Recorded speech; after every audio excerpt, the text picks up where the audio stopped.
வாழ்க வையகம், வாழ்க வையகம், வாழ்க வன்மை. குரு வாழ்க, குரு வினைதான். சாத பெருமகளே, இப்போ ராமாயணத்தில் சொல்லப்பட்ட கருத்து, அதாவது ஜீவாத்மாவாக பிறந்த நாம் நம்மை ஆண்டு கொண்டிருக்கின்ற ஆணவத்தை அடையாளம் கண்டு பரமாத்மாவை துணை கொண்டு ஆணவத்தை வதம் செய்து ஜீவாத்மா அறம் சார்ந்து வாழ வேண்டும் என்பதுதான் ராமாயணத்துல ஒரு குழந்தையை பெறுவதற்கான தகுதியாக தம்பதிகளுக்கு வரையறுக்கப்பட்டது. இதே போல கருத்து வள்ளுவ பெருந்தகை என்ன சொல்றாரு பாத்தீங்கன்னா, வாழ்க்கை துணை நலம் 6வது அத்தியாயம், அதுல ஒரு மனைவிக்கான இலக்கணங்கள் அதுல கொடுத்திருக்காரு. இதுல அதுக்கு முன்னாடியே இவருடைய இல்வாழ்க்கை தலைப்படுகின்ற போது கணவனுடைய அல்லது ஒரு மணமகனுடைய இலக்கணம் என்னவாக இருக்கணும் அப்படின்றத பற்றி ஒரு அற்புதமாக ஒரு குரல் சொல்றாரு. இப்ப பொதுவாக நம்ம மகளுக்கு திருமணத்துக்கு ஏற்பாடு பண்ற போது என்ன சொல்றோம், வரன் பார்த்துட்டு இருக்கிறோம் சொல்றோம் இல்லையா? ஏன் வரன் பார்க்கிறோம்? வரன் என்ற சொல்லுக்கு இலக்கணம் என்ன?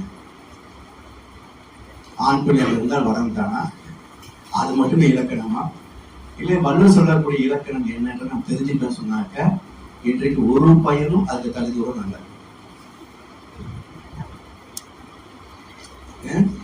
கல்யாணம் பண்ண முடியாது. அது என்ன இலக்கணம் பாருங்க. உரன் என்னும் தோட்டியான் ஓரைந்தும் காப்பான், வரன் என்னும் வைத்து கொண்டு என்றார். உரன் என்னும் தோட்டியான் ஓர் ஐந்தும் காப்பான், வரன் என்னும் வைத்திற்கோள் வித்து. உரன் வரன் ரெண்டுமே ஆண் பிள்ளைகளை குறிப்பதுதான் என்றாலும் உரன் என்பது அந்த மாணவ பருவத்திலிருந்து இளமை பருவம் வருவதற்கான காலம். அந்த பருவத்தில உரன் என்னும் தோட்டியான், தோட்டில சுத்தப்படுத்தணும் இல்லையா? அப்ப எதை சுத்தப்படுத்தணும் அப்படின்னா, ஓர் ஐந்தும் காப்பான், மெய்வாய் கண்மூக்கு செவி என்ற ஐம்புலன் கருவிகளை அளவோடு முறையோடு பயன்படுத்திக் கொள்ளக்கூடிய அந்த மன வலிமை பெற்றவனே வரன் என்ற இலக்கணத்திற்கு தகுதியுடையவன். அப்படிப்பட்ட வரன் வைப்புக்கு ஓர் வித்துங்கிறார்.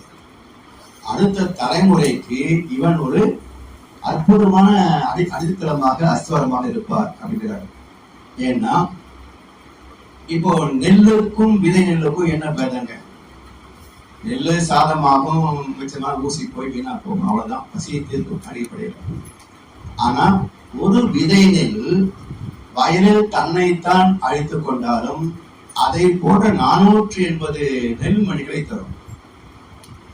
அதுபோல உரன் என்னும் தோட்டியான் ஓரைந்தும் காப்பான், வரன் என்னும் வைப்புக்கோள் வித்து என்று அங்க ஒரு மனவனுடைய இலக்கணத்தை அங்க சொல்றாங்க. சோ இதெல்லாம் எதுக்கு சொல்றாங்க அப்படின்னா, இதை தெரிந்து கொண்டு வாழ்க்கையை நம்ம முறைப்படுத்தி கொண்டால் சிக்கல் இல்லாத வாழ்க்கை சாத்தியம். இப்ப பொதுவா வாழ்க்கை முறை என்று பார்க்கின்ற போது நமக்கு அம்மா அப்பா வாழ்றத நம்ம பார்க்கிறோம். ஒரு கட்டத்துக்கு பிறகு சமுதாயத்துல மக்கள் எப்படி வாழ்ந்துட்டு இருக்காங்கன்னு பாக்குறோம். இன்னொரு கட்டத்துல உலக அமைப்பு, இன்னைக்கு எல்லாரும் ஒரு நாடு இன்னொரு போயிட்டு வரனால மிக்சடு கல்ச்சர், அப்ப அதுல பல மாற்றங்கள்லாம் நிகழ்கிறது. எதை நாம காப்பிடிச்சாலும் சரி, நாம தெரிஞ்சுட்டாலும் சரி, அதுல என்ன நன்மை தீமை இருக்குன்னு நம்ம ஆராய்ந்து பார்க்க வேண்டும்.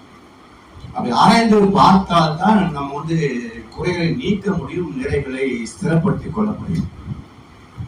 அதுக்கு எது நல்லது எது கெட்டது எப்படி தெரியும்? இப்போ நம்ம அரசியல்வாதிகளை கேட்டா லஞ்சம் வாங்குறது நியாயம்ன்றாங்க, எதிர்கட்சி கேட்டா தப்புன்றாங்க, இவங்க ஆளுங்க வச்சா வாங்குறேன்றாங்க. இது என்ன நியாயம்னு எடுத்துக்கிறது இல்லைங்களா? சோ அவங்களுக்கு கேட்ட அரசு செலவு பண்ணணும் அப்படிம்பாங்க. சோ இதெல்லாம் பாத்தீங்கன்னா ஒரு விசேஷ சர்க்கிள் ஆஃப் பாவர்ட்டி அப்படிம்பாங்க. அந்த வட்டத்திலிருந்து வெளிவர முடியாத ஒரு சிக்கல் இது. இந்த சிக்கல் அதிகமான காரணம் என்ன? எந்த ஒரு விளக்கம் இல்லாமல் குழந்தைகளை பெற்றுக் கொள்வது. இதை பத்தி யாருமே பேசுறது. ராமாயணம் விளக்கம் எழுதிய போது முதல் புத்தகத்துல பின்னர் அட்டையில் எழுதினேன். இன்றைய சமுதாயத்தில் ஒரு கணவன் மனைவி ஒரு குழந்தையை பெற்றுக் கொள்வது அந்த குழந்தைக்கு விதிக்கின்ற ஆயுள் தண்டனை எழுதினார். சரியா தப்ப யோசிச்சு பாருங்க. ஒரு தாய் தந்தை ஒரு குழந்தையை பெற்றுக் கொள்வது இன்றைய உலகத்துல அந்த குழந்தைக்கு நாம் விதிக்கின்ற ஆயுள் தண்டனை. உண்மை இல்லையா? ஒழுங்கா ஸ்கூலுக்கு போனா ஒழுங்கா சொல்லி தர மாட்டாங்க. அப்படியே படிச்சு பாஸ் பண்ணினா அட்மிஷன் கிடைச்சாலும் ரெக்கமெண்டேஷன் இல்லாம சீட் கிடைக்காது. இன்னைக்கு ஃபர்ஸ்ட் டிஸ்டிங்ஷன் வாங்கி என்ட்ரன்ஸ் எக்ஸாம் எழுதினாலும் கூட அப்புறம் கேப்டேஷன் கொடுத்தாலும் கூட யாருக்கு தெரியும்னு வேற கேட்கறாங்க. இது போய் மந்திரி பிடிச்சிட்டு வரணும். கேப்டேஷன் காசும் கொடுத்து மார்க் வச்சுக்கிட்டு இவ்வளவு கஷ்டப்பட்டு சீட்டு வாங்கினா யார் வேலைக்கு கூப்பிடுறா நம்மள? அப்படியே வேலைக்கு கூப்பிட்டாலும் நம்ம சரி வேலைக்கு தகுந்த சம்பளம் தராங்களா? அந்த சம்பளத்துக்குரிய ஒரு விவசாயம் தான் நம்ம நாட்டில் விற்கிதா? ஒரு டெலிவரிக்கு போன என்ன சார்ஜ்? மிச்சம் என்னங்க? மிச்சம் என்ன? 2 குழந்தைகளை பெற்று வளர்த்தேன், ஒரு வீடு கட்டினா அவ்வளவுதான் என் குழப்பம் முடிஞ்சு போச்சு. ரிட்டைர்மெண்ட் ஆகி அந்த காசு இடம் முடிஞ்சு போச்சு. இப்போ 40 வருஷம் வாழ்க்கை யாருக்காக நான் வாழ்ந்தேன்? பெற்றேன் பல்பிறவி பிறனுக்கே உழைத்து ஏழையானேன். அப்ப இந்த வாய் தண்டனை இல்லையா? யோசி.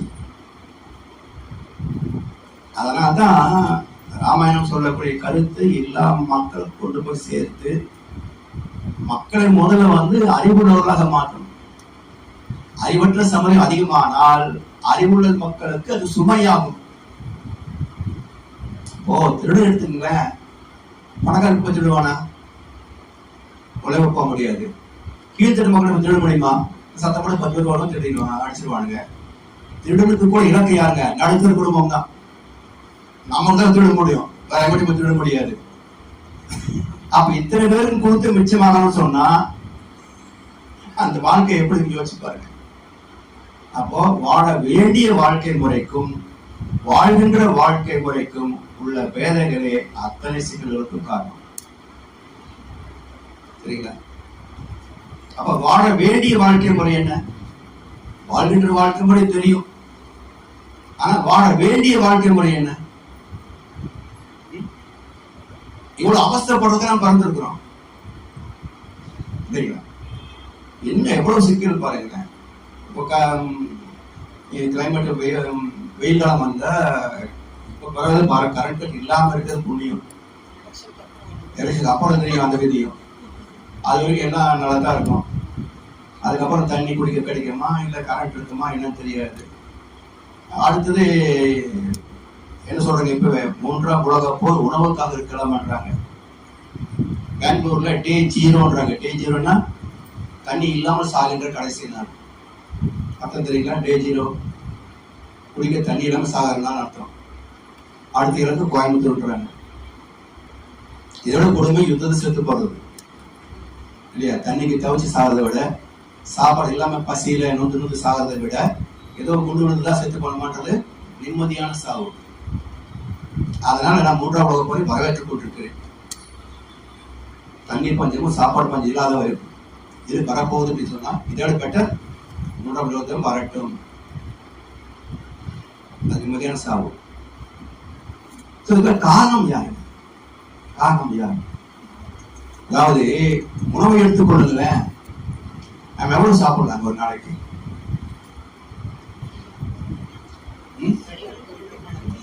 ஒருவேளை உண்பான் யோகி, இருவேளை உண்பான் போகி, 3 வேளை உண்பான் ரோகி, 4 வேளை உண்பான் துரோகி.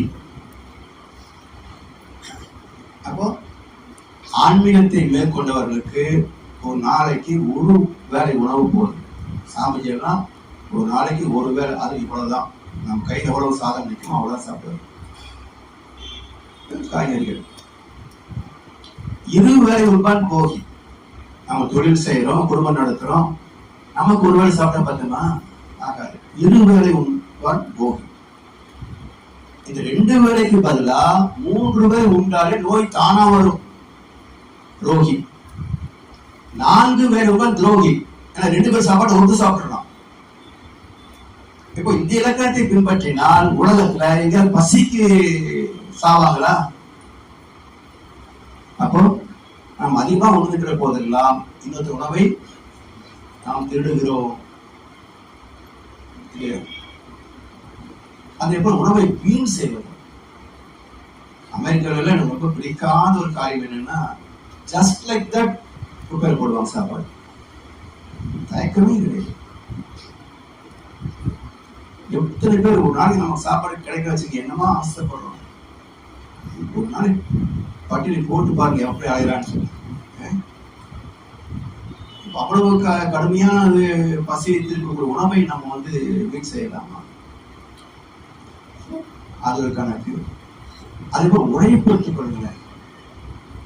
உழைப்புக்கு என்ன இலக்கணம்? அரசாங்கமே நீ 12 மணி வேலை செய்ய சொன்னா அப்புறம் கடைக்காரங்க எப்படி நம்ம விட்டு வைப்பாங்க வீட்டுக்கு? தொழில் புரட்சி 8 மணி நேரம் ஷெட்யூல் பண்றதுக்கு அவ்வளவு கஷ்டப்பட்டாங்க நம்முடைய முன்னோர்கள்.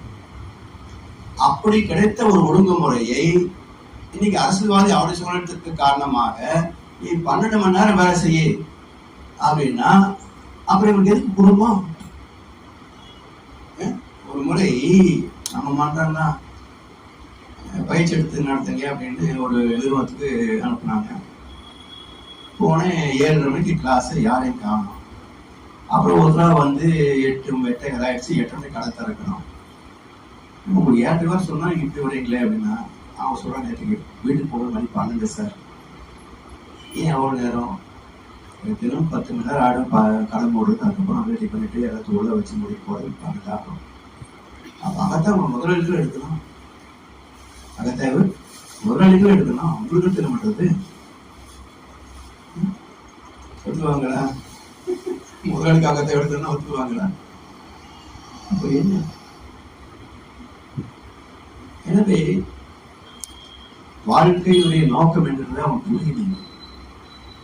அதான் திருக்குறளில் அழகா வசனம் சொல்லுவாங்க, உழைப்பவருடைய நெற்றி வியர்வை உணர்வதற்கு முன்னால் அவனுக்குரிய ஊதியத்தை கொடுத்து விடுவாங்க. ஒரே வசனத்துல 2 பேருக்கு அட்வைஸுங்க. ஒண்ணு, உழைக்கின்ற போது சின்சியரா கஷ்டப்பட்டு உழைக்கணும். முதலாளி அந்த உழைப்புக்கு தகுந்த ஊதியத்தை கொடுத்துடணும். அப்பதான் சம்பளம் சரியா இருக்குமே தவிர வேலைக்கு சம்பளத்துக்கு வேலை செய்யாம ஓகடிக்கிறதும் தப்பு. அதிகமா வேலை வாங்கிட்டு கம்மியா கூலி கொடுக்கறது தப்பு. ஒரு முறை நம்ம மற்ற நண்பர்கள் ஒரு பெரிய நிறுவனம் நடத்திட்டு இருக்காங்க, இன்னொருத்தரும் நிறுவனம் நடத்துறாங்க. அவங்கள பற்றி பேசும்போது நம்ம தான் தெரியுமே, நிறைய வசதிகள் இடத்துல நன்கொடைக்கு நிறைய போவாங்க. அப்படி நிறைய பேர் வர்றாங்க, எத்தனைங்க கொடுக்குறது அப்படின்னாங்க. நான் சொல்லி இதுல என்னையே கஷ்டம், வரது கொஞ்சம் கேட்கறாங்க, கொடுத்துட வேண்டியதானே அப்படின்னா. அதுக்குன்னு கணக்கு இல்லைங்க, எவ்வளவு கொடுக்குறது அப்படின்னாரு. சரி, நான் சொன்னேன் ஒரு கணக்குங்க ஐயா அப்படின்னேன். சொல்லுங்க அப்படின்னாரு. இப்போ அவர் எவ்வளவு முதலீடு போட்டிருப்பாரு இந்த கடைக்கு? ஒரு 5 கோடி வச்சுக்கலாமா அப்படின்னா. சரி, 5 கோடி வச்சுக்கோங்க. இப்போ அந்த கடையை நிர்வாகம் பண்றார், அவருடைய நிர்வாக திறமை இருக்கு, அதுக்கு எவ்வளவு சம்பளம் போடலாம் போட்டுங்க அப்படின்னா. இந்த 5 கோடி வட்டி வரும் இல்லையா, அந்த வட்டியை போட்டுக்குங்க. இந்த 3ஐயும் கூட்டினால் இன்றைக்கு இருக்கிற அசட் வேல்யூவுக்கு சரியா இருக்குமா அதிகமா இருக்குமான்னு கேட்டேன். நிச்சயமா அதிகமா தான் இருக்குங்க அப்படின்னாரு. அப்படின்னு எப்படி வந்தது? 5 கோடி போட்டோம், அதுக்கு ஒரு வட்டி சேர்த்துக்கிறோம், அவங்க உழைக்கிறாரு, உழைக்கக்கூடிய சம்பளம் போட்டுக்கல, இவ்வளவுதான் அவருடைய உரிமையோட தொகை. இதுக்கு மேல் இன்னைக்கு அசட் வேல்யூ போட்டா 2 பங்கு 3 பங்கு இருக்குன்னா எப்படி வந்ததுன்னு கேட்டேன். இப்படி ஒண்ணும் இல்லைங்கய்யா, 2 காரணம். ஒண்ணு, வாங்கின விலையை விட அதிகமா வச்சு விட்டது. இன்னொன்னு, எம்ப்ளாயிஸ்க்கு கம்மியா சம்பளம் கொடுத்து வேலை வாங்கினது. இன்னொன்னு, வச்சுக்கிட்டா வரி ஏமாத்துனது. வேற காரணம் இருக்குமான்னு கேட்டேன். இப்படி சொல்லி காமர்ஸ் படிச்சிருக்கீங்கல்ல, எங்க இங்கெல்லாம் வரும்னு தெரியும் இல்ல, இதுதாங்கய்யா. இதுல கொடுக்கறதுக்கு என்ன நோவுன்னு கேட்டேன். இதுல கொடுக்கறதுக்கு என்ன நோவுது? இப்படி உழைப்பவர் வாழ்க்கை வீதியிலே, உறம்போதனுடைய பாதையில இரக்கம் காட்டத்தான் நாதி இல்லைன்னா அப்புறம் அந்த பாவம் எங்க போகும்? அப்படி சுத்திக்கிட்டு மேல போகும், அது திரும்பி நம்மகிட்டே வரும். சமுதாய வினை ஒன்று இருக்கு தெரியுங்களா? சமுதாய வினைன்னு ஒன்று இருக்கு. நம்ம பாவ பதிவு மட்டும் கணக்கு இல்லைங்க, சமுதாய வினைன்னு ஒன்று இருக்கு. இப்ப உக்ரைன்ல பிறந்தவங்க என்ன பாவம் பண்ணாங்க யோசிச்சு பாருங்க. நம்ம இங்க பிறந்தோம், கம்ஃபர்டபுளா சேஃப்டியா இருக்கிறோம். என்ன சொல்லப்போ நம்ம தமிழ்நாடு தனிநாடு வேணும்னு கேட்கிறோம் இல்லைங்களா? 2 கட்சிக்காரங்க தமிழ்நாடு தனிநாடு வேணும், ஏன்னா எனக்கு ₹1 21 பைசா கொடுக்குறாங்க அப்படின்னு அரசியல் பேசுறாங்க. நியாயம்தான். சரி, உங்களுக்கு தனிநாடு கொடுத்து வச்சுங்களேன், இந்தியா தனி தமிழ்நாடு தனி கொடுத்துட்டோம். இப்ப இந்தியா தமிழ்நாட்டு மீது யுத்தம் தொடுத்தால், கொடுக்கலாம் இல்லையா? யுத்தம் தொடுத்தால் நீங்க என்ன பண்ண போறீங்க? வேற வசனம் பேசுறாங்க, மக்கள் ரசிக்கிறாங்க, கை தட்டுறாங்க. நான் இப்படி கேட்கிறேன், இந்தியா தனிநாடு ஆயிடுச்சு, நீங்க தமிழ்நாடு தனிநாடு வாங்கிட்டீங்க, இந்தியா யுத்தம் தொடுத்தால் என்ன பண்ண போறீங்க? இதை விட அடிமை வாழ்வு மோசமா இருக்குமா நல்லா இருக்குமா? ஏன்னா அவன் ஜெயிச்சிட்டான்னா நம்ம அடிமைகள் எப்படி நடத்துவாங்க? அதுக்கு இது பெட்டரா இல்லையா? அப்படி சொல்றதை கேட்கலாமா? சோ எப்பொருள் யார் யார் வாய் கேட்பினும் அப்பொருள் மெய்ப்பொருள் காண்ப அறிவு. அந்த அறிவு இல்லைன்னா அரசியல் ஈஸியா ஏமாத்திடுவான், ஈஸியா ஏமாத்திடுவான். நம்ம படிப்பு போச்சா? உறக்கம், அதே போல தாம்பத்தியம், எண்ணம். அப்ப இது எல்லாமே நமக்கு ஓட்டைகளா இருக்கிறது, 5 பெரும் ஓட்டைகள். இதுல இயற்கை நீதிப்படி நம்ம ஒத்து போகவில்லை என்றால் எல்லாமே நம்ம சிக்கல் தானே இல்லைங்களா? இப்போ வியாதி ஏன் வருது? 2 காரணத்தினால வியாதி வரும். 2 காரணத்துல வியாதி வரும். கிளைமேட்டிக் சேஞ்சஸ் வருதுங்க, அதுல என்ன வருதுங்க? சளி, தும்மல், காய்ச்சல், அது சரியா போயிடும். நாம சாப்பிடக்கூடிய உணவு அதிகமா இனிப்பு சாப்பிட்டா சுகர் பிரச்சனை வருது. அதிகமா கொழுப்பு சத்துல சாப்பிட்டோம்னா கொலஸ்ட்ரால் ஏறி போய் ஹார்ட் ப்ராப்ளம் வருது. இல்ல வயிறு காய போட்டா அல்சர் பிரச்சனை வருது. இதெல்லாம் நம்முடைய பழக்க வழக்கங்கள வரக்கூடிய வியாதிகள். திடீர்னு சில பிரச்சனை வருதுங்க, அதாவது விபத்து, இல்ல சொல்ல முடியாத சில மன அழுத்தங்கள் அல்லது நோய்கள். அப்ப இதெல்லாம் எது காரணங்க? என்ன சொல்றாரு? ஊழில் பெருவழி யாவுல மற்றொரு சூழிலும் தான் முந்திருன்ற வள்ளுவர். அந்த ஊழ் என்றால் இயற்கை சட்டம், ஊழ் அல் என்றால் ஊழல். ஊழ் அல் என்றால் ஊழல். என்ன அர்த்தம்? சம்பாதிக்காம வந்து காசு அர்த்தம், அத்தனை ஊழல். அப்ப ஊழ் என்ற விதிக்கு முரண்பட்டால் அது பணம் மட்டுமல்ல, அதிகாரம் கூட ஊழல் தான். அப்ப அதோட விளைவு என்ன? அந்த ஊழ் என்ற விதி யாருடைய கட்டுப்பாட்டிலாவது நிற்குமா? நம்ம சுப்ரீம் கோர்ட்டே சென்ட்ரல் கவர்மெண்ட் பார்த்து ஆக்சிடென்ட்னா உடனே தூசி தட்டுறாங்க, வேண்டாம் கொஞ்சம் வெய் அப்படின்னா பெண்டிங் வச்சிடுறாங்க. ஆனா எந்த யாருடைய ரெக்கமெண்டேஷனுக்கும் செயல்படாத ஒரு நீதிமன்றம் உண்டு என்றால் அந்த நீதிமன்றத்துக்கு என்ன பேருங்க? தெய்வீக நீதிமன்றம் இல்லையா? அங்க வாதி யாரு, பிரதிபதி யாரு, நீதிபதி யாருங்க? அந்த தெய்வீக நீதிமன்றத்துல வாதி யார், பிரதிவாதி யார், நீதிபதி யார், சாட்சிகள் யார், வக்கீல் யார்? அந்த தெய்வீக நீதிமன்றத்தில் வாதி நம்முடைய மனசாட்சி. இந்த தப்பு பண்றான், சொன்னா கேட்க மாட்டேன்றான் அப்படின்னு கேஸ் ஃபைல் பண்றது மனசாட்சி. பிரதிவாதி மனசு, நான் சும்மாவா பண்ணினேன், இது பண்ணலன்னா ஆகாது, அது பண்ணலன்னா ஆகாதுன்னு மனசு அதுக்கு பதில் சொல்றதுங்க. 2 ஆர்குமெண்ட் கேட்டு ஜட்ஜ்மெண்ட் யாருக்கு கொடுக்கணும்? நமக்குள் அறிவாக இருக்கின்ற, மையமாக இருக்கின்ற இறைவன் நீதிபதி. இந்த நீதிமன்றத்துக்கு சட்ட புத்தகம் இங்க செயலுக்கு தகுந்த விளைவு என்ற ஒற்றை சரத்தே இந்த நீதிமன்றத்தின் சட்ட புத்தகம். வக்கீல்களுக்கு இங்கு வாய்ப்பு இல்லை, சாட்சிகளுக்கு இங்கு சான்ஸ் இல்லை. அப்புறம் இது திருத்தப்படுவது இல்லை, மேல்முறையீட்டுக்கு அனுமதி இல்லை. சடங்கு, சம்பிரதாயம், பிராயச்சித்தம், பரிகாரம், பூஜை, புரஸ்காரம் எதுவும் இங்கு பரிசீலனைக்கு எடுத்துக் கொள்ளப்படவில்லை. சரிங்களா? இதை விட்டுக்கொண்டு இதுதான் தெய்வீக நீதிமன்றம்.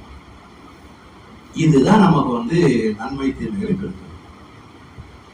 அப்போ நாமும் நம்முடைய முன்னோர்களும் செய்த நன்மை தீமையின் விளைவுகளை இதுதான் தருகிறது.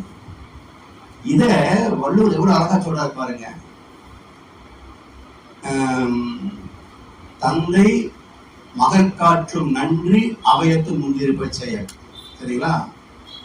கடைசி குரல்ல மகன் தந்தை காற்றும் உதவி இவன் தந்தை என்னொன்றான் கொள் எனும் சொல்.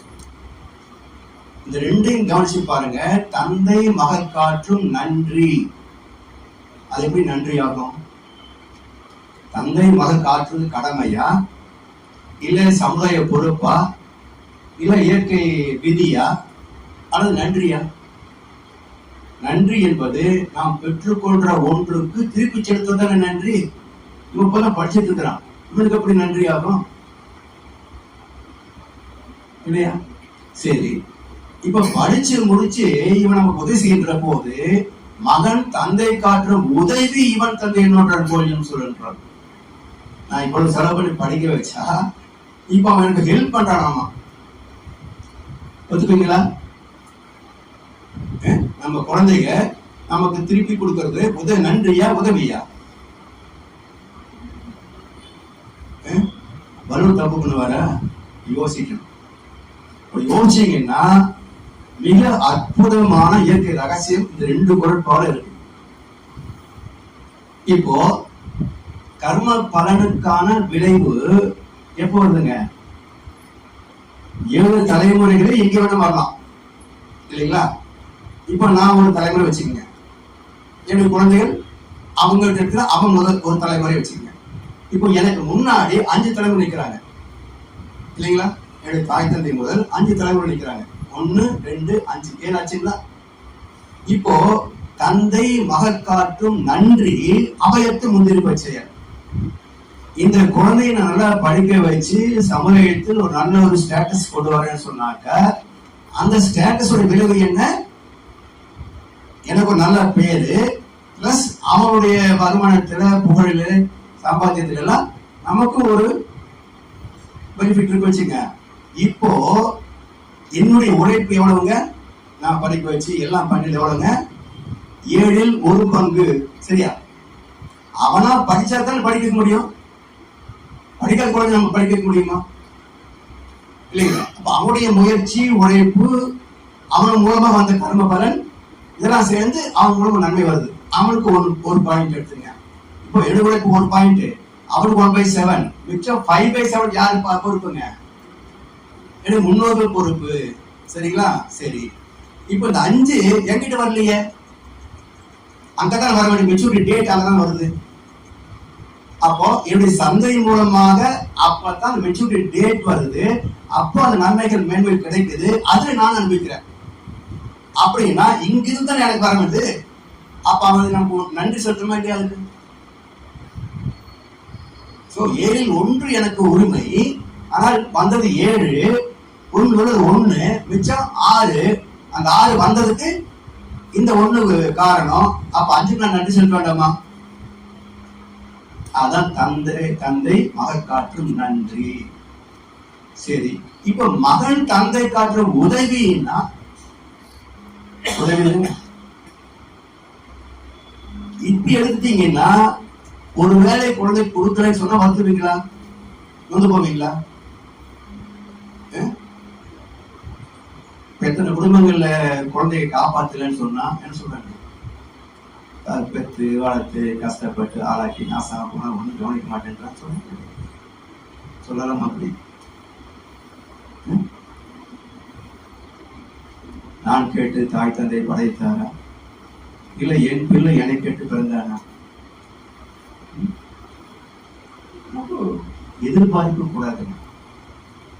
அதாவது நீங்க இந்த நிறைய வாட்ஸ்அப் ஸ்டேட்டஸ் எல்லாம் பாத்தீங்கன்னா வந்து குழந்தைங்க சரியா பெரிய ஒருத்தர் கவனிக்கிறது இல்லை, கடைசி காலத்து விட்டுறாங்க, வெளியே விட்டுறாங்க, முதியோர் இடத்துல விட்டுறாங்க. அப்படி இப்படி நீ விதைச்சது உனக்கு வந்திருக்கு. நீ என்ன விதைச்ச? நீ வளர்ந்து மரமாகி நிழல் தரும் காலம் வரை. இது பார்த்தியா? அவன் எதிர்பார்க்கிறான், இதை வச்சு நாம செலவு பண்ணுவானு, அது பதிலாக டெபாசிட் போட்டு வச்சா நம்ம குழந்தைங்க ஒரு யூஸ் ஆகுமே அப்படின்னு அவன் கொஞ்சம் எதிர்பார்க்கிறான். கரெக்டா போச்சு. நீ எதிர்பார்த்த, அவன் எதிர்பார்க்கிறான், கணக்கு மேட்ச் ஆகல. இவன் போட்ட கணக்கு ஒன்று, அவன் போட்ட கணக்கு ஒன்று, இரண்டுமே தவறானது. யார் போட்ட கணக்குக்கு இருவரும் இலக்காகி நின்றதே முடிவானது இல்லையா? யாரை வந்துக்கிறது?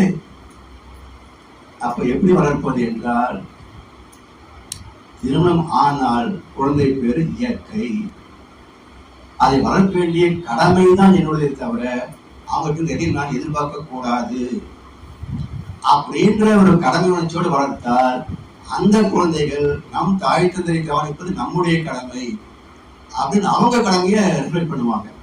நீங்க எதிர்பார்த்ததுதான் அங்க பதியுது, அது எதிர்பார்க்கும். நாம் கடமையை செய்தால் அந்த கடமை தான் அங்க பதியுது, அந்த கடமை அங்க செய்யுது. இப்போ தப்பு யாரு மேல? தெரியல, குழந்தைகளை எப்படி வளர்க்கணும்னு தெரியல. அதனால எதிர்பார்த்து வளர்த்து கடைசியில் இப்போ எதிர்பார்ப்பு வருகின்ற போது கடைசி காலம் சிக்கலம் நிற்குது. அப்ப இதெல்லாம் கத்துக்கிட்டாங்க வாழ்க்கை. நம்ம வந்து ஒரு காலகட்டத்துல வாழ்க்கையை மட்டுமே கற்றுக்கொண்டிருந்தோம். உண்மையிலைங்க, ஒரு 10 கீரைகளை வைங்க, உங்க பொண்ணுகளை கூட்டி வந்து இது என்ன கீரைன்னு சொல்லுங்க. பேர் தெரியுமா? தெரிஞ்சுக்க.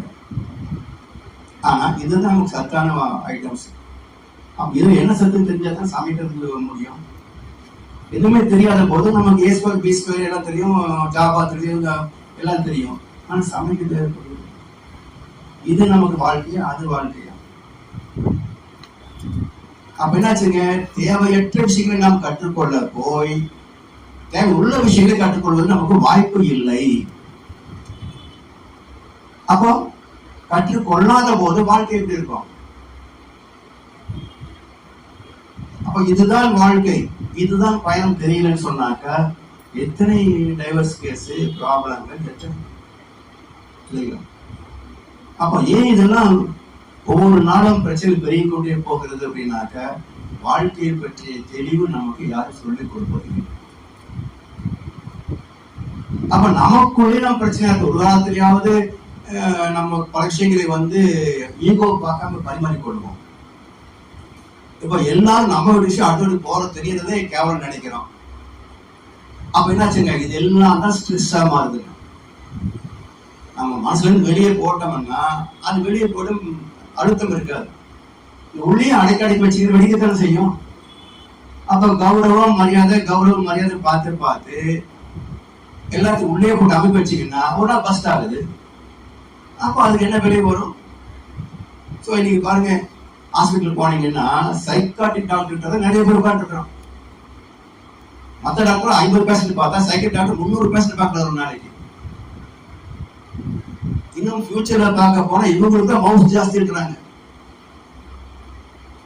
அப்ப என்ன சொல்ல முடியும் அவங்களால? அந்த டாக்டர் என்ன சொல்ல முடியும்? நமக்கு சொன்னா மாறிடுமா? சொன்ன மாறுங்களா? ஏதாவது மாற வேண்டும் என்று நினைத்தால் மட்டுமே மாறுவோமே தவிர நான் மாற மாட்டேன் என்று சொன்னால் யாரும் என்ன மாற்ற முடியும்? ஆனா வலுவே சொல்லுங்க, சொல்லி பயனுடைய. நம்ம சொன்னா கேட்கிறாங்களா, பயன்படுத்திக்கிறாங்களா? சொல்லுங்க. அது ஏறது இல்லைங்க, மௌனம். சொல்லி பயனிலா சொல். அப்ப சொன்ன எந்த பயனும் இல்லை என்றால் அதை சொல்லாம விட்டு. அப்ப எவ்வளவு நெருங்கிய நட்பு உறவு என்னவா இருந்தாலும் ஒரு முறையும் சொல்லலாம், 3வது முறையும் சொல்லலாம். அதுக்கு மேல சொன்ன மரியாதை ஏற்படும். மரியாதை காப்பாத்திக்கணும்னு சொன்னா மௌனமா இரு. அதனால நம்மளுடைய சிக்கல் எங்கேயும் இல்லைங்க. நம்ம எப்படி அப்ரோச் பண்றோமோ அதான சிக்கல் நமக்கு இல்லைங்களா? அதாவது இன்பத்திற்கும் துன்பத்திற்கும் என்ன வேதம்?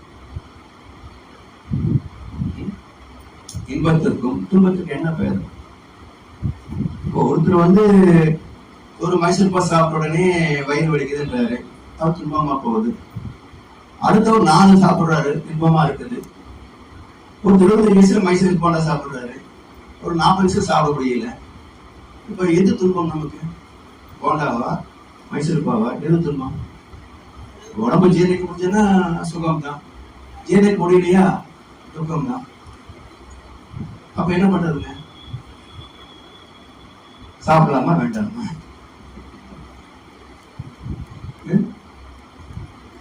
அதுதான் மருந்தன வேண்டாவாம் யாக்கைக்கு அருந்தியது அற்றது போற்றி மொழி.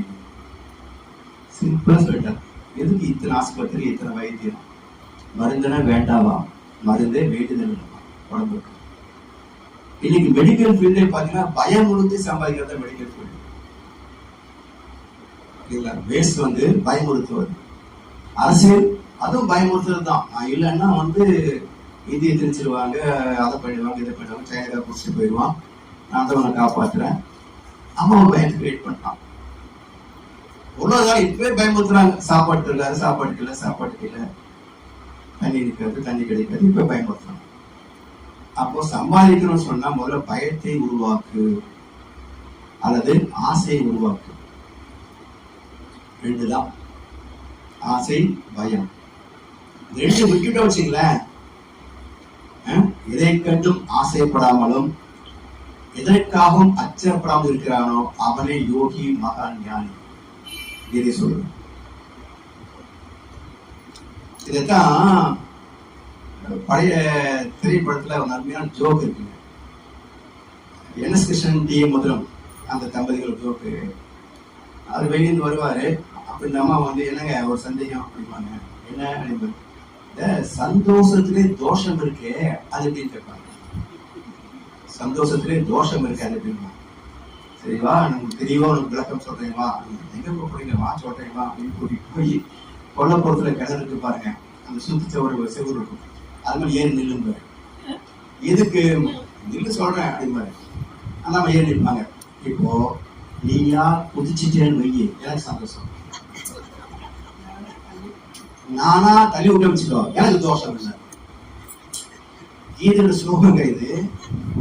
கீதையை மிக எளிமையாக ஒரு காமெடி சீன் வச்சிருக்கிறாங்க. எப்படின்னு பாருங்க, சீன் பாருங்க. பொதுவா வந்து ஒரு காமெடி பண்றதுதான் ஹஸ்பண்ட் ஒய்ஃப் பண்ணா, அப்போ ஒத்து போகிற ஒரு காமெடி தான். அதுக்காக எல்லாரும் பண்ணிட்டுல இந்த காமெடி எடுத்துங்களேன். இப்ப அந்த பிரச்சனை, அந்த அம்மா வந்து பிரச்சனை அது தானா கிணத்துல வந்துச்சுன்னா இவருக்கு பிரச்சனை தீர்ந்து போச்சு, சந்தோஷம். இந்த பிரச்சனை எப்படியாவது தீர்க்கணுமே அப்படின்னு நினைச்சு இப்போ தள்ளி விட்டா வச்சுங்க. இப்போ அது பிரச்சனை தீருது, ஆனா அது தோஷமா மாறும், பாவப்பதிவு. அப்ப கீதை சொல்றது, தானாய் வருவதில் சந்தோஷம் அடைபவன், தானாக வருவதில் திருப்தி அடைபவன், எதையும் தானாக விரும்பி அடையாதவன் அவன் நிறைமனதை பேசுகிறான். சோ கீதையுடைய கான்செப்ட ரொம்ப அழகா எளிமையா ஒரு காமெடி சீன்ல அன்றைய காலத்துக்கு அப்புறம் யோசிச்சுதான் இன்னைக்கு மாதிரி கதை சொல்ல மாட்டேங்களா, அன்னைக்கு யோசிச்சுதான் கதை சொல்லுவாங்க. அப்படி சந்தோஷம் என்பது நாம திட்டம் இடாமல் இறைவனே தானாக நமக்கு தருகின்ற நன்மைகள் அனைத்தும் சந்தோஷத்தை தரும். அந்த சந்தோஷத்தை எதிர்பார்த்து நாம திட்டமிட்டு கலத்தனம் பண்ணி ஏமாத்தி பண்ணினோம் அப்படின்னா அது பாவப்பதிவாக மாறி நமக்கு துன்பத்தை தரும். இதுபடி நம்ம யோசிச்சு பாருங்க, எத்தனை தெரிஞ்சு தெரியாம யாருக்கு என்னென்ன பண்ணிக்கிறோம் யோசிச்சு பாருங்க. நாம் செய்திருக்கலாம், அதை நம்முடைய முன்னோர்கள் செய்திருக்கலாம். இப்ப எல்லாம் எங்க போகும்? ஒரு வினை வீண் போகாது இல்லையா? அப்ப செய்யாத ஒன்றுக்கு இறைவன் விளைவை தரமாட்டான். செய்யாத ஒன்றுக்கு இறைவன் விளைவை தரமாட்டான். அதத்தான் என்ன சொல்றோம் நாம, வந்தவனையும் வருகின்ற வல்வினையும் கந்தை என்று சொல்ல கலந்துமே, விநாயகனே வினை தீர்ப்பவனை. இதுக்கு என்ன அர்த்தம் புரிஞ்சுட்டு சொல்லு பார்ப்போம். பக்தர்கள் இந்த 2 பாட்டுக்கு என்ன அர்த்தம் புரிஞ்சுட்டு சொல்லு பார்ப்போம். முருகான்னு சொன்னா எல்லாம் காணாம போயிடும். விநாயகா அப்படின்னு எல்லாம் அப்படியே டூசா போயிடும் அப்படின்னு சொல்லிட்டு இருக்கிறாங்க. அதை நம்பி கும்பிட்டு இருக்கிறாங்க. ஆனால் வார்த்தை கவனிச்சு பாருங்க, வந்த வினையும், வினை என்றால் செயல் தானே. அப்போ இப்போ இந்த காரியத்தை செய் என்று முன்னாடி வந்து நிக்குது. என்னங்க, இறைச்சி வரப்போகுது, ஒவ்வொரு வீட்டுக்கு 4000 கொடுக்க போறாங்க. வந்து நிக்கிற 4000 கொடுத்துட்டு இப்ப வாங்கறதா வேண்டாமா? வந்த வினை. வருகின்ற வல்வினையும் அடுத்த கட்சியில இருக்க வரா பின்னாடியே. இவங்கிட்ட வாங்குறதா அவங்ககிட்ட வாங்குறதா, இல்ல 2 பேரும் வாங்கிட்டு நாமும் போடுறதா, என்ன பண்றான்? இப்போ இதே மாதிரி வேற ஒரு இதே மாதிரி வேற சிச்சுவேஷன் வச்சுன்னா இப்படி ஒரு நிகழ்ச்சி வந்து நிக்குது, செய்யலாமா வேண்டாமா நிக்குது. இப்ப என்ன சொல்றாங்க? வந்த வினை, இனி வரப்போகின்ற வல்வினை. வல்வினைனா ஆசையின் காரணமாக நம்மை கஷ்டத்தில் ஆழ்த்த போகின்ற சுயநலமான ஒரு தீவினை வந்து நிற்கிறது. இது வந்த வினையும் வருகின்ற வல்வினையும் கந்தன் என்று சொல்ல கலங்குமே. என்ன அர்த்தம்? இறைவனோடு நாம் ஒன்றிவிட்டால், அந்த இறைவனோடு நாம் இருக்கின்ற போது அந்த வினை கலங்கும் என்றால் அது நம்மை தாக்காதுன்னு அர்த்தம். விளைவு தாக்காது போகாதுங்க. வினை அதுக்காகத்தான் நாம் எப்பவும் நல்லது செய்ய வேண்டும் என்றால் தர்மத்தை பற்றிக்கொள். பற்றுக பற்று அற்றான் பற்றினை அப்பற்றை பற்றுக பற்று விடக்குங்கிறது. ஏன்னா மனசுடைய இயல்பு என்னன்னாலே மனம் ஒரு குரங்கு. ஏன்?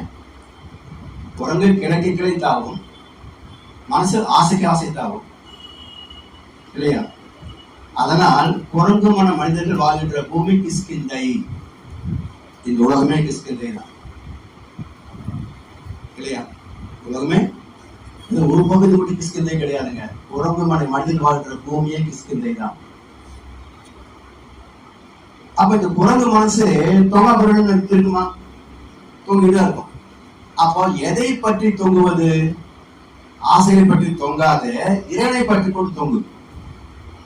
பற்றுக பற்று அற்றான் பற்றினை. இறைவனுக்கு ஏதாவது பற்று இருக்குதா? ஓ, நாம இங்க இருக்கிறோன்றது இறைவனுக்கு தெரியுமா தெரியாதா? தெரியுமா? எந்த இறைவனுக்கு? பரமாத்மாவுக்கா சுத்து வலிக்கா?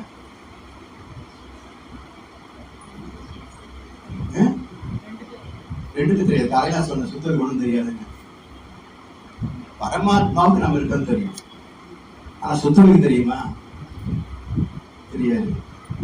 இப்போ இறைவனுக்கு நாம தேவையா, நமக்கு இறைவன் தேவையா? நமக்கு தான் இறைவன் தேவை, அவனுக்கு என்ன தேவை? அப்ப பற்று அற்றான் பற்றினை. நம்மளால ஒரு காரியம் ஆக வேண்டியது இல்லை. நம்மால இறைவனுக்கு ஒரு காரியமும் ஆக வேண்டியது இல்லை. அவன் பற்று அற்றவன்.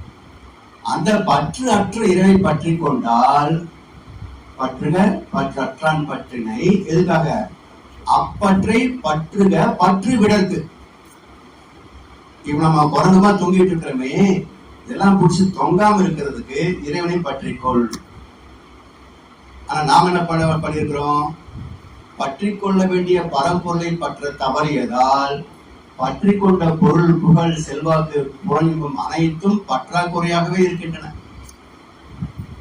இல்லைங்களா? பற்றி கொள்ள வேண்டிய பரம்பொருளை பற்ற தவறியதால் பற்றி கொண்ட அனைத்தும் பற்றாக்குறையாக இருக்கின்றன. 1000 கோடி பத்த மாட்டேங்குது, 1 லட்சம் கோடி பத்த மாட்டேங்குது, 1 கோடி கோடி பத்த மாட்டேங்குது. இன்னும் எங்க அதெல்லாம் பார்க்கணும் இல்லையா? எனக்கு வேடிக்கையா தோணும். என்னன்னா, இதெல்லாம் ஒரு 100 நோட்டா மாத்தி, 1 லட்சம் கோடியை 100 நோட்டா மாத்தி ஒரு மிஷினை கொடுத்து, கையில ஒரே ஒரு மிஷின் கொடுத்து இதெல்லாம் எண்ணி முடி அப்படின்னு சொல்லிட்டு பண்ணி வச்சுங்களேன், ஒரு நாள் வந்து பார்த்து செத்து கிடப்பாரு. நோட்டில் அந்த மிச்சம் இருக்கும். ஏன்னா 1 லட்சம் கோடி 100 நோட்டு மாத்தி பாருங்க, எத்தனை நோட்டு இது எண்ணி கொடுத்து சேர்த்து போயிடுவான். அப்படி எதுக்குடா இந்த அது நல்லபடி சம்பாதிச்சா கூட பரவாயில்ல, மக்களை கொள்ளையடிச்சு பாவத்தையே சம்பாதிக்கிறீங்க. ஆனா பணம் காசு 2 வார்த்தை இருக்கு தெரியுங்களா? என்ன அர்த்தம்? காசுல சில்லற, பணம் நோட்டா?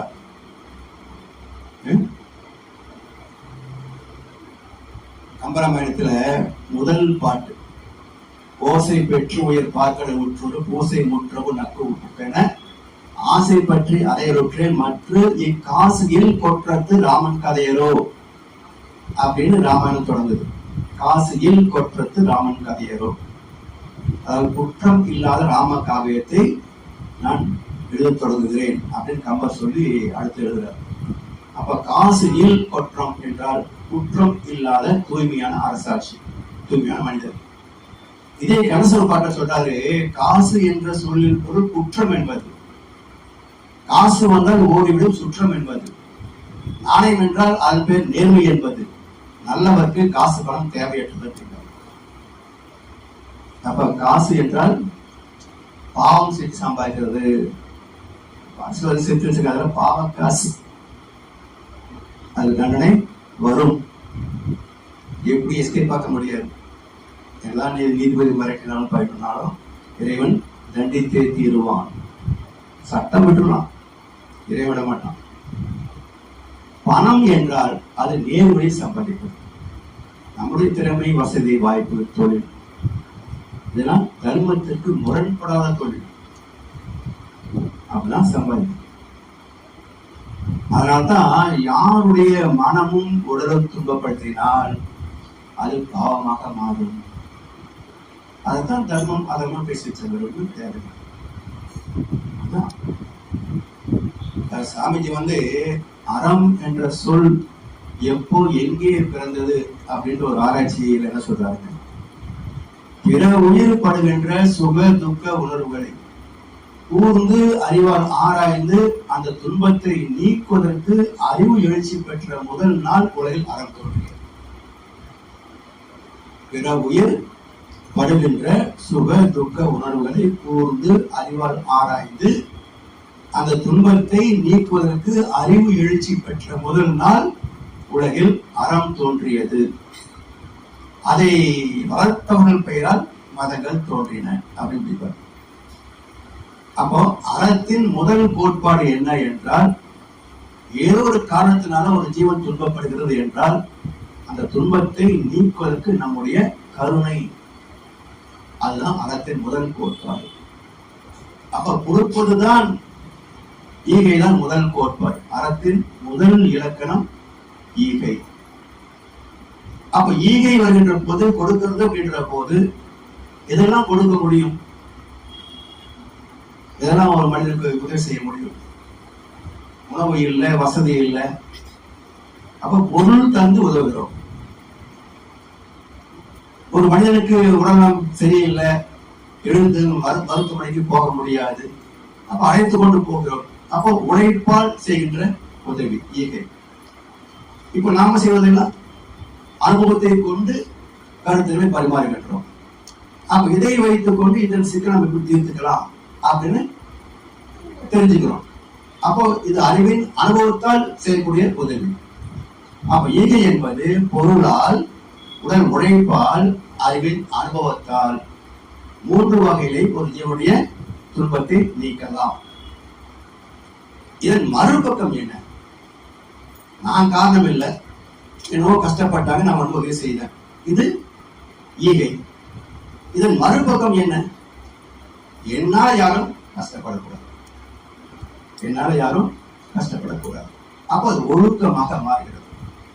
அப்ப ஈகையின் மறுபக்கம் ஒழுக்கம். என்னுடைய எண்ணம் சொல் செயலால யாரும் உடலாலேயோ மனதாலேயோ இன்றைக்கும் என்றைக்கும் துன்பப்படக்கூடாது என்கிற போது அது ஒழுக்கம்.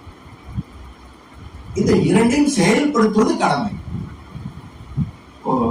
பசிக்குது, ஐயோ நான் வாழ்ந்துறேங்க, உங்க பசி எப்படின்னா பசி போகுமா? எனக்காக நீ எழுந்தால் இயற்கை நடக்கும். எனக்காக உணவு ஒன்று எப்படி நடக்கும்? நமக்கென்று பூமியிலே கடமைகள் உண்டு. அதை நமக்காக நம் கையால் செய்வது நன்றி. நம்முடைய உடம்பு, நம்முடைய மனசு, நம்முடைய ஆத்மா நாம தான் வைத்தியம் பார்த்தாக்கணும், வேற யாரும் பார்க்க முடியுமா? நம்முடைய ஆத்மா சுத்தத்துக்கு வேற யாராவது வைத்தியம் பார்க்க முடியுமா? என் வாழ்க்கை. நமக்கென்று பூமியிலே கடமைகள் உண்டு. அதை நமக்காக நம் கையால் செய்வதென்று வேற யாரும் செய்ய முடியாது. அதான் கடமை. இரண்டையும் செய்யணும். செயல்பாடு செய்கின்ற போதுதான் அது நன்மைகளாக மாறும். அப்ப இந்த ஒழுக்கம், கடமை, ஈகை மூன்றும் இணைந்தது கர்ம யோகம். அதான் அறநெறி வாழ்க்கை சொல்றோம். அப்ப எல்லா சிக்கலுக்கும் தீர்வு என்ன எங்க இருக்குது அப்படின்னாக்க அறம் சார்ந்த வாழ்க்கையே நிறைவான வாழ்க்கை. அப்ப அறத்தை எங்கே கொண்டு வரும்? வாழ்க்கை முறை எல்லாத்திலையும் கொண்டு வரும். உண்பதிலே இருந்து, தொழில் செய்வதில் இருந்து, வாழ்க்கை செயல்பாடுகள் வரைக்கும் எல்லாத்திலையும் அறத்தை பின்பற்றணும். அப்ப அந்த அறத்தை பின்பற்றுகின்ற போது முக்கியமா இன்னைக்கு பணம் சார்ந்த உலகம். எல்லாம் பணம் பணம் பணம் பிசாசா அலைகிறாங்க. அவ்வளவு ஏன் அண்ணா ஹசாரே இந்தியா முழுக்க இந்த ஊழலற்ற ஆட்சியர் பேசும்போது நான் சொன்னேன் எங்க ஆபீஸ்ல நினைக்கிறேன். இப்போ இவரு பேசினா 10 லட்சம் பேர் மீட்டிங்ல கேட்கறாங்க. அந்த மீட்டிங் நடக்கிற போது அந்த ஓரத்துல ஒரு ஹெலிகாப்டர்ல போய் ஒரு 100 ரூபாய் நோட்டு அப்படி ஒரு மூட்டையை அப்படி உதவி போட்டு வச்சுங்களேன். இந்த கூட்டம் கேட்டிருக்கு, எத்தனை பேர் எடுக்க மாட்டான்னு கேட்டேன். எடுப்பாங்க. அப்ப எப்படி ஊழல் ஆட்சி நடத்த முடியும்? அங்க கொட்டப்பட்ட பணம் விழுதல்ல. ஏன் பணம் இல்லை, அது வேண்டான்னு ஒழுங்கா மீட்டிங் கேட்டுட்டு இருந்தான்னா இவன் நிச்சயமா ஊழல் பண்ண மாட்டான். இவன் மீட்டிங் நடந்துட்டு இருக்கட்டும், எங்கேயோ ஒரு நோட்டு விழுது எடுத்துதான் சொல்லி போய் பொறுக்கினான்னா இவன் நிச்சயமா அதிகாரத்தை கொடுத்து சூழ்நிலை ஏற்படுத்தினால் நிச்சயமா எடுப்பான். எடுத்தானா அது முன்னாடி சொன்னேன் பண்ணுவாங்க அப்படின்னு. இது யார் கத்துக் கொடுக்க முடியும்? அசாரேவா, வள்ளுவரா? சொல்ல முடியும், அவ்வளவுதான். பின்பற்றுவதும் ஒதுக்கி போவதும் நம்முடைய சாய்ஸ் தானே. அதான் ராமன் சொன்னார், உங்களுடைய இஷ்டப்படி பார்த்துக்கோ. இப்போ இருக்கலாம், பொறுக்காம போகலாம். பொறுக்கினா பாவம் வரும், பொறுக்காம போனா புண்ணியம் வரும். Choice is yours. எதை செய்வது நீயே தேர்ந்தெடுத்துக்கோ. அப்ப வேண்டாம் நினைக்கிறதுக்கு என்ன மாட்டேங்க நமக்கு. அதாவது சில இடத்துல பாத்தீங்கன்னா ஒரு நியூஸ்ல இருந்த போது பார்க்க பண்ணுவோம். ஒரு பால் ரொம்ப நேரம் கிடந்துட்டு இருந்தது. ஒரு பையன் வந்தா அதை பார்த்து எடுத்தான். நான் சொன்னேன், யாரும் இல்லப்பா எடுத்துக்க அப்படின்னா அப்படின்னு போயிட்டான். என்ன இது என்ன ஓகினா சாட்சாத்தமா இருந்தது. சின்ன பையன் அப்படிங்கிறான். அப்ப அந்த சின்ன பையனுக்கு அது என் பொருள் இல்லை, நான் எடுக்கக்கூடாதுன்ற ஒரு அறிவு இருக்குது. இது நம்ம மந்திரிக்கு எப்படி நடந்திருக்கும் இல்லையா? அப்ப நாமே அப்படி அடுத்த பொருள் சொல்றோம். இப்ப முதல் இலக்கணமே தப்பு. பணம் தேவைதான் வாழ்க்கைக்கு, பொருள் இல்லாத உலகம் இல்லை. அதே சமயத்துல அருள் இல்லாத அவ்வளவு இல்லாத யாது. மேல போறோம், எங்க போய் சேருவோம்? திரும்பி வராத இடத்துக்கு போனா தானே புண்ணியம் இல்லைங்களா? திரும்பி வரக்கூடிய இடத்துக்கு போயிட்டாக்க அது எப்படி இருக்குங்க? மேல இருக்கிறாங்க, கீழே அப்பப்போ கனெக்ஷன் கொடுத்துடுறாங்க. தொண்டை என்ன ஆகுதுங்க? சிம்பிளா உதாரணம் சொன்னோம்னா, இப்போ கோபம் வருதுங்க. கோபம் வரும்போது எவ்வளவு வருதுங்க? கொஞ்சமா தானே வருது. அடுத்த செகண்ட் ஆத்திரமா வருது பாருங்க. எப்படி? டாக்டர் ப்ரூஸ் காராலிப்டன் சொல்லி ஒரு பயாலஜி விஞ்ஞானி இருக்கிற சயின்டிஸ்ட். அவர் சொல்றாரு, நாம ஒரு டியூன் பண்றோம் கோபம் அப்படின்ற அந்த அலைக்கு டியூன் பண்ற போது எத்தனை பேருடைய கோபம் ஜெயிக்கிறதோ அதெல்லாம் நம்ம கிட்ட லிங்க் ஆகுதுங்கிற. அப்படி லிங்க் ஆகும் போது வந்த கோபம் ஸ்பார்க்கு தான் அது தீப்பிழப்பாக மாறும். இப்போ இதத்தான் காஞ்சிபுரம் என்ன சொல்றது இல்லைங்களா? தெய்வத்தின் பொருள் முதல் பாகத்துல எதுக்கு அர்ச்சனை பண்றோம்? இந்த ரகசியத்தை சொன்னா யாரும் அர்ச்சனை பண்ண மாட்டாங்க. ஏன் தெரியுங்களா? அர்ச்சனை பண்ணுவதனால நமக்கு ஒரு பிரயோஜனம் கிடையாது. என்ன சொல்றாரு பெரியவர் அப்படின்னா, இந்த பூமியின் காந்த களம் நம்முடைய தீய எண்ணங்களால் கலங்கப்பட்டிருக்கிறது. இந்த மந்திரங்கள் அங்க போய் மோதி அந்த தீயவற்றை தூய்மைப்படுத்தும். நம்ம செய்யக்கூடிய மந்திரங்கள், அஸ்தோத்திரம், சகஸ்ரநாமம் எல்லாம் மேல போய் இந்த பூமி காந்த களத்தை சுத்தப்படுத்தும். நமக்கு ஒண்ணு லாபம் இல்லை. இப்ப 10 ரூபா மீட் பண்ணுவோமா? ஏதோ ரகசியமா இருக்கிற வரைக்கும் வந்து 10 ரூபா கொடுத்து அதில் பண்றாங்க. ரகசியம் தெரிஞ்சு போச்சு வச்சுங்க, ஒருத்தரும் அதில் பண்ண மாட்டாங்க. எதுக்கு 10 ரூபா நஷ்டப்படணும்னு சொல்லி 10 ரூபா பேக்கெட் வச்சுக்குவாங்க. அப்போ எதுக்காக அது பூமி காந்தக்களம் தூய்மையாக்கணும்? அப்பதான் இந்த மக்கள் நல்லா வாழ முடியும். ஒவ்வொரு இடத்துக்கும் ஒரு அடைக்கலம் இருக்கு இல்லைங்களா? இந்த ஒரு அடைக்கலம் இருக்கு, வீட்டு ஒரு அடைக்கலம் இருக்குது. எதுக்கு ஒரு தெய்வீகமான அடைக்கலம் வேணும்ன்றோம்.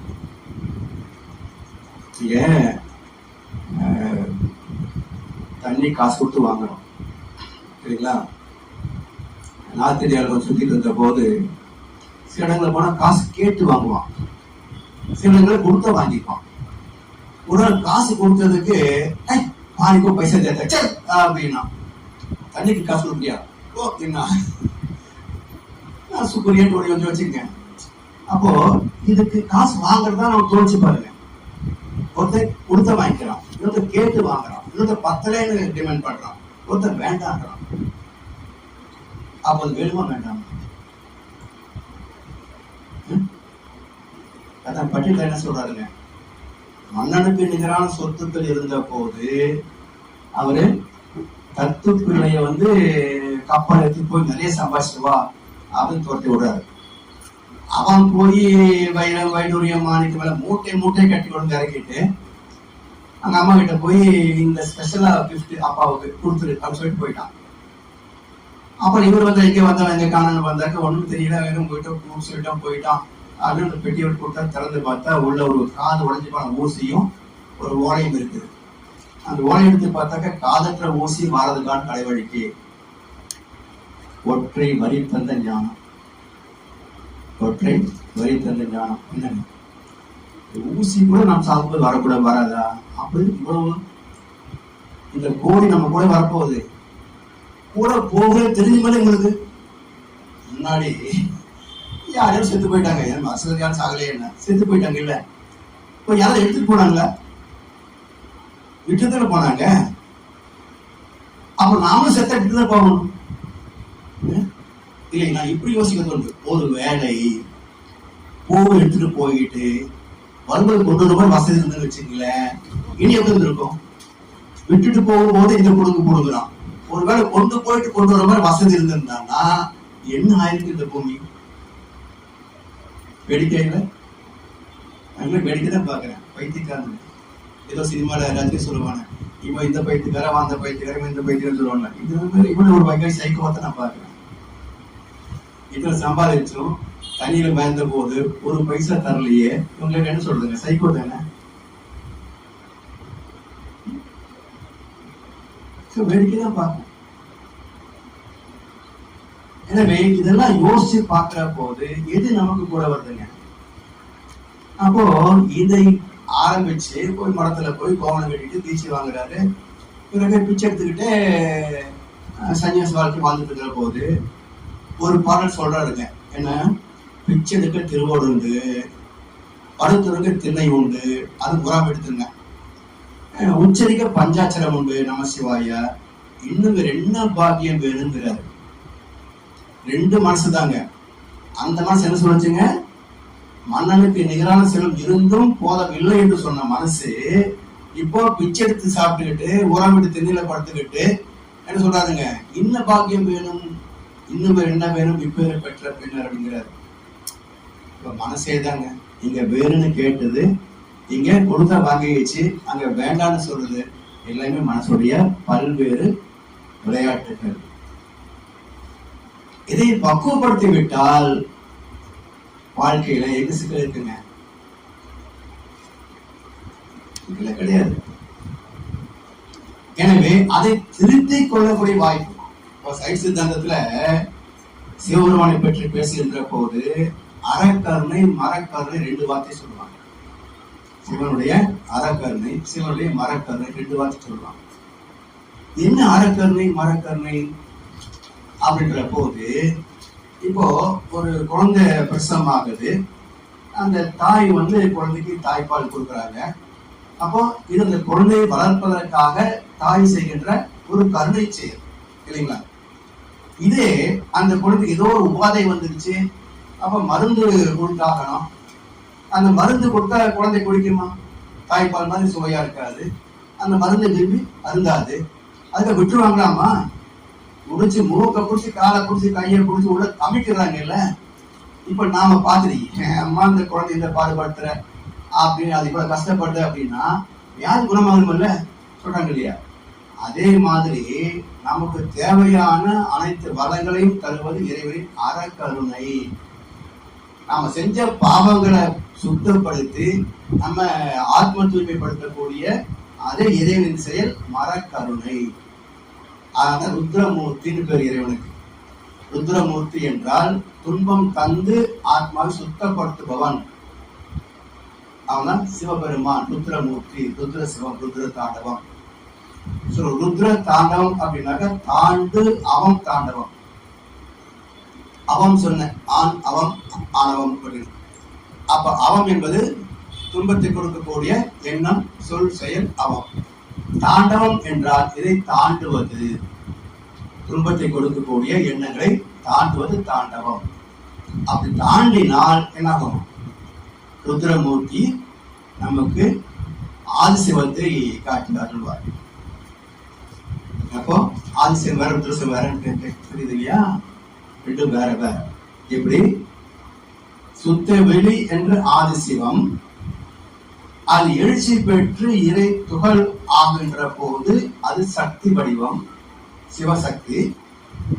இந்த சக்தியே விண்ணாகின்ற போது விண் நாயகன் விநாயகன். அதே போல விண் என்பது இன்னொன்று பிரம்மம் என்றும் பொருள் வரும். அது பிரம்ம லோகம் என்று சொல்கின்றோம். இந்த விண்ணில் இருந்து காற்றில் இருக்கும் நீர் நிலவோட 4 போதம் வருவதனால சத்துர்போதம். அந்த சத்துர்போதம் வருவதனால விநாயகர் சதுர்த்தி. அதுல பஞ்சபூதம் இருந்து பஞ்ச ஜீவங்கள் வந்து மனிதன் வருகின்ற போது 6 மனிதன். அது சரவண பவ 6 உணர்வுகள். அது காந்த தத்துவமாக உணர்கின்றோம்.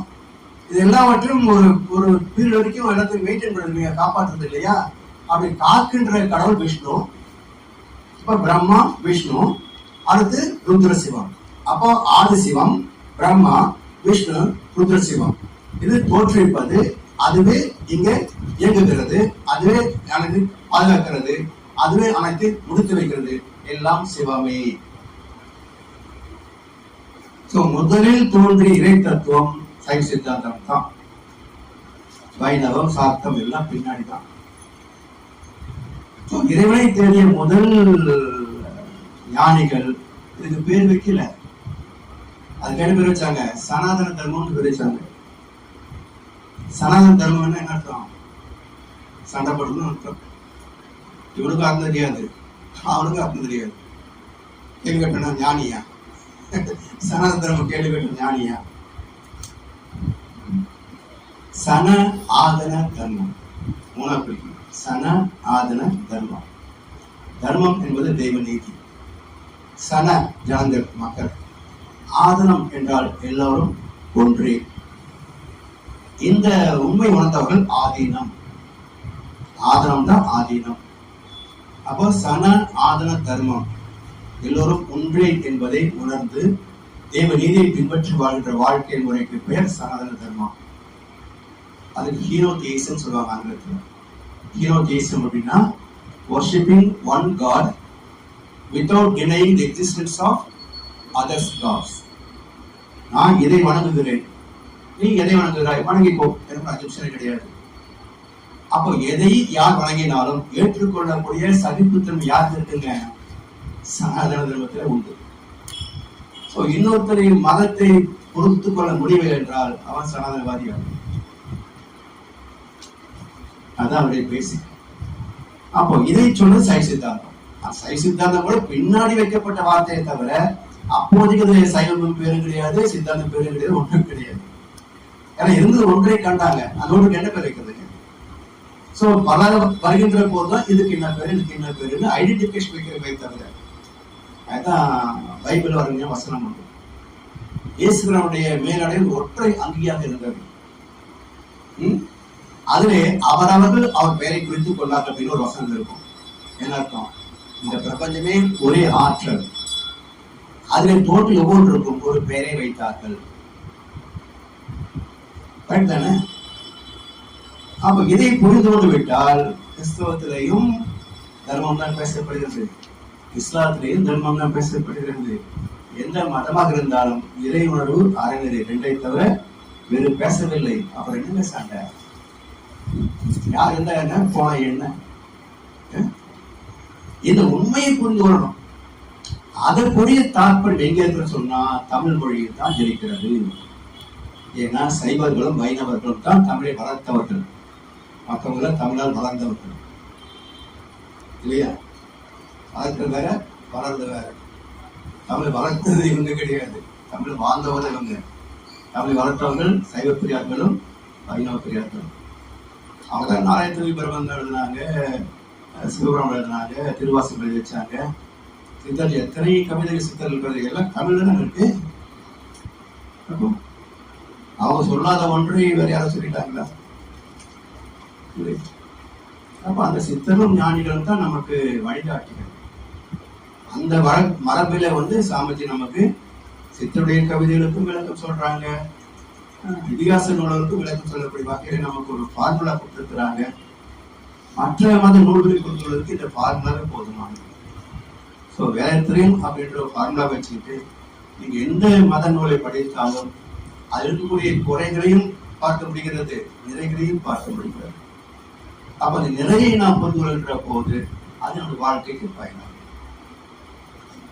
அந்த வகையில ஒரு அருமையான கருத்து சொல்ற பாருங்க. 6வது புருஷன் ஒரு தலைப்பட்ச கொடுப்போம்.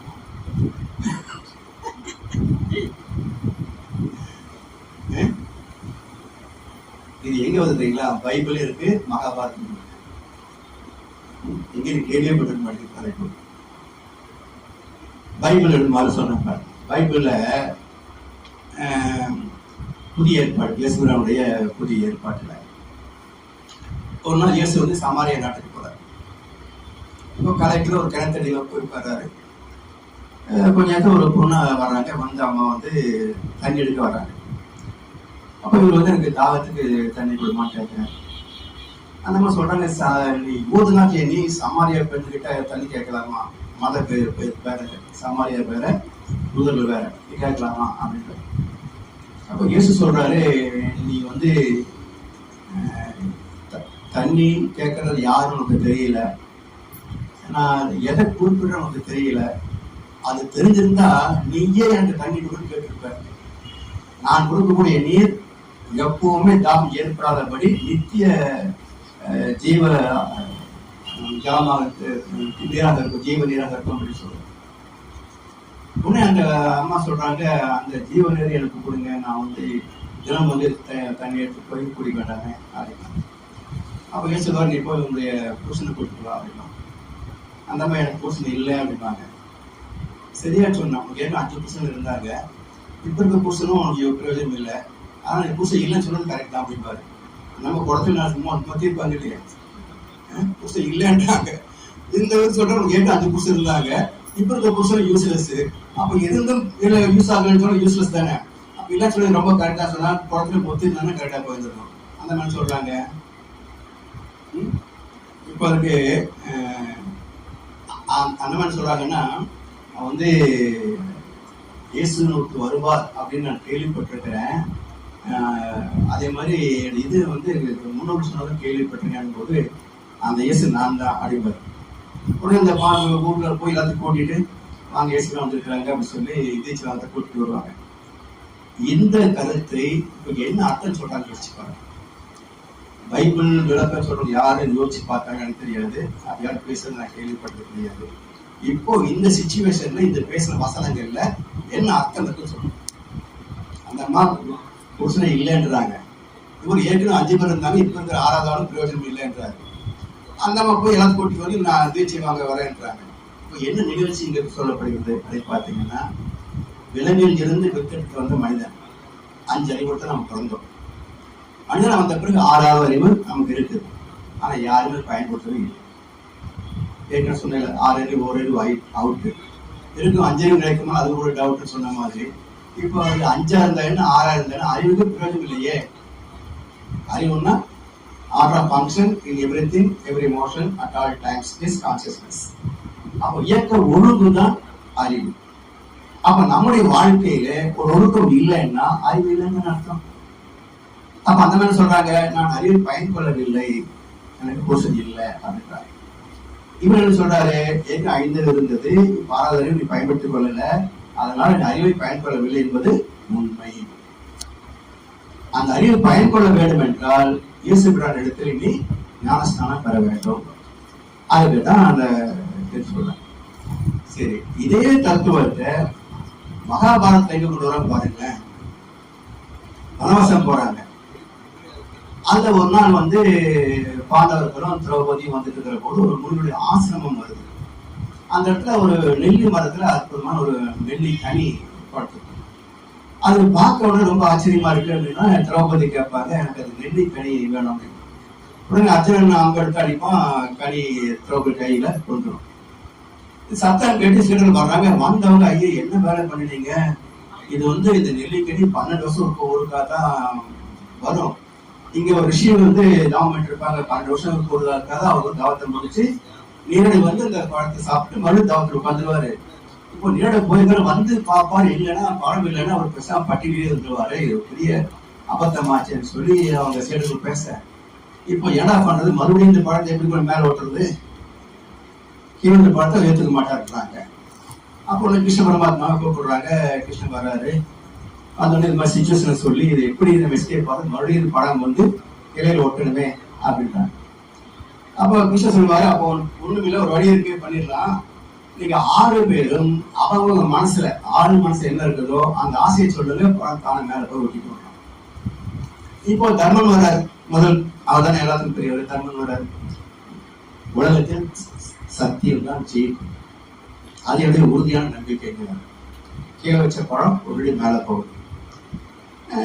அப்படி அடுத்து பீமன் வர்றாரு. அடுத்து அப்புறம் நகரின் சகாதங்கள் ஒருத்தர் ஒரு கருத்து சொல்றாங்க. 5 வரைக்கும் போயிடுச்சு. இன்னும் ஒரு கேப் இருக்கு. திரௌபதி சான்ஸ். அந்த மாதிரி சொல்றாங்க, எனக்கு என்ன வேணும், 5 பேர் எனக்கு புருஷனா இருக்கிறாங்க, இவ்வளவு என்ன வேணும்ன்றாங்க. நகர்வேல் அங்கே இருக்குது. கிருஷ்ணன் சொல்றாரு, முடிவு அதற்குள்ள சொன்னீங்கன்னா எஸ்கேப்பு இல்ல மாட்டினேன், உண்மையை சொல்லுங்க. அந்த மாதிரி சொல்றாங்க, 5 பேர் எனக்கு கனவாக இருந்தும் இன்னொரு பேர் என் மனம் இச்சிக்கிறது. இன்னொரு யாருங்க, கர்ணன். அப்ப 5 பேர் பாண்டவர்கள், ஆனா கர்ணன் மீதும் எனக்கு நாட்டம் உண்டு அப்படின்னு. இப்ப கர்ணன் யார், பாண்டவர்கள் யார் அப்படின்னா 5 புறங்கள் பாண்டவர்கள். அறிவு கர்ணன், ஏன்னா சூரிய புத்திரன். சூரியன் என்றால் அறிவு. அப்ப அறிவு இருந்தால்தான் ஒரு ஆத்மா பரமாத்மாவை அறிய முடியும். அதை சொன்னோடனே கனி மேல ஓட்டிச்சு. அப்போ இந்த 6வது புருஷனுக்கு தலைப்புல ஒரு ஸ்பீச் கொடுத்தா,